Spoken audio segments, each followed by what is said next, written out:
নমস্কার, আপনারা দেখছেন ঘাটাল বার্তা। ঘাটালবাসী গৌরবময় মেলা, শিশু মেলা ঘাটালের আবেগের মেলা।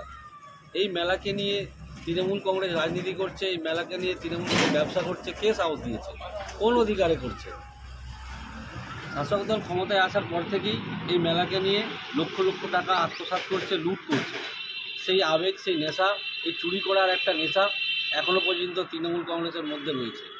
যার জন্য আমরা দেখেছি 2011 সাল থেকে 2021 সাল পর্যন্ত শঙ্করবাবু নিজের হাতে মেলা করেছে এবং লক্ষ লক্ষ টাকা আত্মসাৎ করেছে। তারপরে দেবের গোষ্ঠী জোর করে সে মেলা কমিটি থেকে শুরু করে মেলা তো পরে দেবের গোষ্ঠী, সাংসদবাবুর গোষ্ঠী মেলা 2 বছর করেছে, তারাও লক্ষ লক্ষ টাকা আত্মসাৎ করেছে। এই যে টাকার নেশা, এই নেশা এখনও ভুলতে পারেনি। তাই দুই গোষ্ঠীর মধ্যে লড়াই, সন্ত্রাস, মাথা ফাটানো থেকে শুরু করে অনেক কিছু হয়েছে।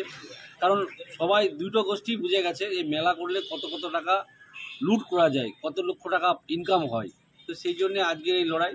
তো আমরা চাই ঘাটালবাসীর আবেগের মেলা ঘাটালবাসীর হাতে ফেরত দেওয়া হোক। বর্তমান যে পরিস্থিতি আমরা দেখছি, যদি না ঘাটালবাসীর হাতে ফেরত দেওয়া হয়, মেলা চলাকালীন হয়তো সাধারণ মানুষের প্রতি এভাবে অন্যায় অত্যাচার হতে পারে, সাধারণ মানুষদের উপর সন্ত্রাস হতে পারে, তারা খুন জখম হতে পারে। তো সেই জন্য আমরা বলবো ঘাটালবাসীর মেলা ঘাটালবাসীর হাতে ফেরত দেওয়া হোক।